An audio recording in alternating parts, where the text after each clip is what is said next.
Est-ce que le fait que Donald Trump a été élu président des États-Unis peut vous aider à gagner de l'argent? Voyons cela ensemble.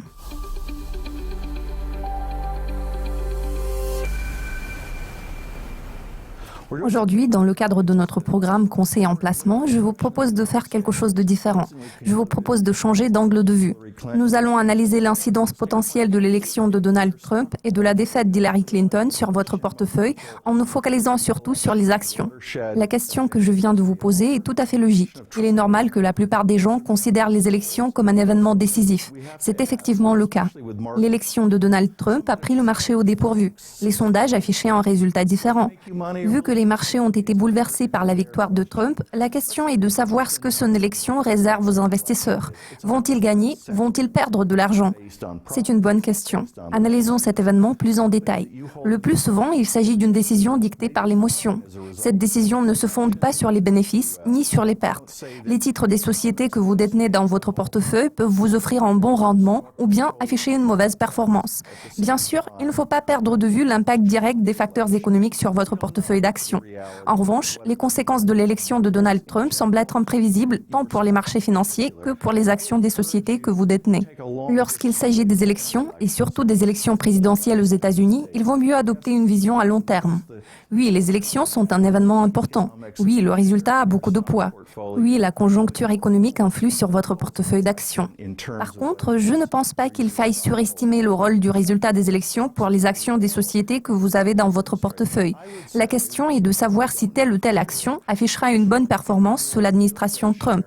Bien qu'il soit difficile d'établir des prévisions concrètes, il semblerait que l'approche politique de Trump puisse se traduire par une déflation au lieu de stimuler l'inflation.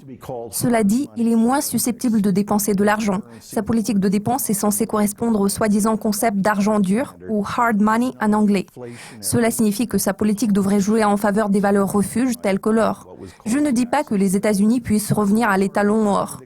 En tout état de cause, la politique de Trump ne va pas contribuer à créer de l'inflation, ce qui contraste avec le programme politique d'Hillary Clinton qui s'appuyait sur la corrélation entre les impôts et les dépenses.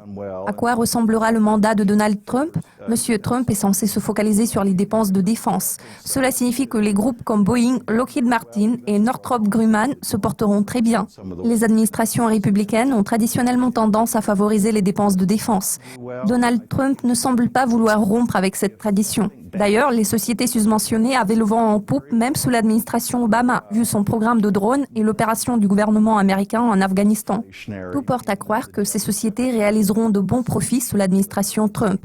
Idem pour les banques. En règle générale, les banques tirent un bon parti des situations déflationnistes. Cela implique que le remboursement des emprunts coûte plus cher aux débiteurs. L'inflation joue toujours en faveur des débiteurs, tandis que la déflation est bénéfique pour les créanciers. Il en découle qu'il vaut mieux prendre le temps de réfléchir au lieu de prendre des décisions hâtives.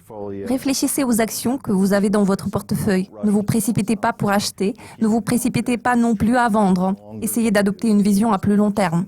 Les placements en actions sont toujours tributaires de la performance de telle ou telle entreprise. C'est le seul facteur décisif. Le temps de cet épisode de Conseil en placement touche à sa fin. Je suis Mathieu Stevenson en partenariat avec Dukascopy TV. Rappelez-vous, l'argent peut prendre soin de vous, mais il ne peut prendre soin de lui-même.